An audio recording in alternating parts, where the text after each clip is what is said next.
everyone, and welcome back to Short Stories for Kids. I'm Lucy, and today we have a special request for a story. Dear Lucy, this is a really good show. Can you do an episode on Claire and a superhero sloth, please? My cousin would really like it. Well, sounds like a plan. Are you ready? Let's go.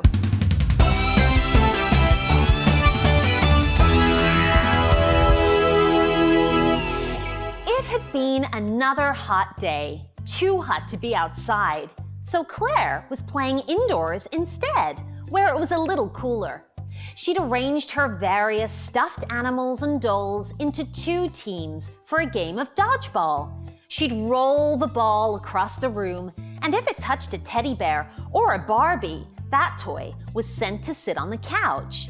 Then she'd roll the ball back the other way as she tried to strike a member of the opposite team. As Claire played, she gave a running commentary on the game. Team Rainbow up next, and it's Mr. Puffle's turn with the ball. The crowd goes quiet as he takes aim and rolls. She flicked the ball that had been resting against Mr. Puffle's pink furry feet across the floor. Will it get someone on Team Unicorn? Will it? Will it? The ball missed, bouncing gently off the wall instead. Oh, so close, said Claire. The last few rolls had been all misses. At the beginning of the game, it was easy to hit one of the toys in the line. But now so many of them had been stuck and removed from the game that there was only a handful left on each team.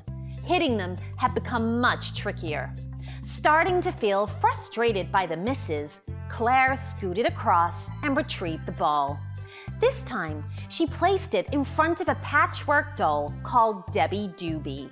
Right, Debbie Doobie, the crowd's eyes are all on you. It's time for a hit. Perhaps it was because she was feeling a little frustrated. Or maybe it was because of the heat. But this time, Claire rolled the ball much harder.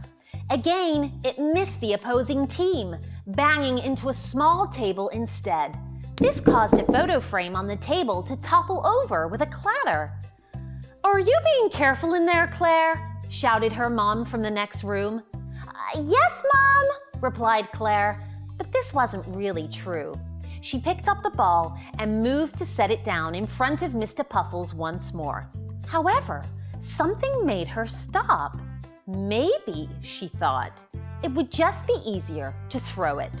Maybe I'll get one of the other team if I do that, she thought. And so she did. The ball sailed across the room, far too high and far too fast. It struck the far wall, bouncing off at a sharp angle to collide with a pretty vase of flowers. The vase shattered, sending flowers, water, and broken pieces everywhere. Claire, shouted her mom from the doorway. I thought you said you were being careful. Look at all the mess. Claire burst into tears. Her mom bent down before her. Hey, no need to cry. I'm sure you didn't mean to. It's happened now, and there's nothing we can do to change that. It needs cleaning up. I think you'd better help me. And so, wiping away the tears with the back of her hand, that's what Claire did. Claire's mom took care of the sharp, broken pieces, and then Claire mopped up the water and picked up the damaged flowers. There, all done, said her mom. You can go off and play again now. But Claire didn't want to play. She hadn't spoken once since her mom had come into the room, and still didn't feel like speaking now. Quite simply, she felt dreadful for breaking the vase. Instead, she went to her bedroom and flopped down onto her bed, sniffing and feeling sorry for herself. Some minutes later, she rolled onto her back and realized something was climbing through her window. No, not climbing, hovering.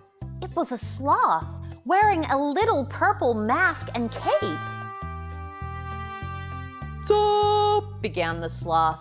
Duh, finished the sloth. Claire was quite speechless. A flying super sloth in her bedroom?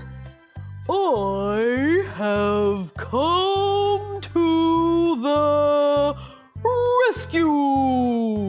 said the Super Sloth. The rescue? Said Claire, finally managing to get some words out. Rescue who? The Super Sloth smiled, his long arms dangling as he floated in the warm air. I've come to rescue you, silly. Me? But I don't need rescuing, said Claire. Yes, you do, said the Super Sloth. The broken vase. But you're too late, explained Claire with another sniff. I've already broken it. Her bottom lip began to tremble again, and a tear trickled down her cheek. I know, said the Super Sloth as he floated a little closer. I'm not here to save the vase. Like I said, I'm here to save you. I don't understand, said Claire. What from? You feel bad, don't you? Said the Super Sloth. Yes, nodded Claire, because I did a bad thing. But you helped tidy up, came the reply. Yes, agreed Claire, and I'm not in trouble. Why do you think that is? Asked the Super Sloth as he settled his furry behind on her bed beside her. Maybe because I didn't mean to do it, or maybe because my mom can see how bad I feel, wondered Claire. Well, will you do it again? Asked the sloth. Oh no, said Claire, never. So your mom has forgiven you? Now you must forgive yourself too. Claire managed a smile and a nod. Okay, she said, I will. Good girl, said the Super Sloth, and he opened his long arms to give Claire a lovely, furry, cuddly hug. Hugs are sort of my superpower too. You're not like the other superheroes I've seen stories about, commented Claire once the hug was over. They all seem to help people when something is happening.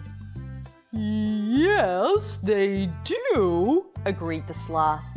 But some people need help later, afterwards. I'm here to help them talk about it, to help them feel better.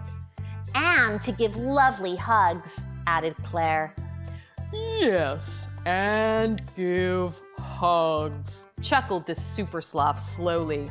Would you like another one? Claire grinned. Yes, please, she said. And what a lovely hug it was, too. The end.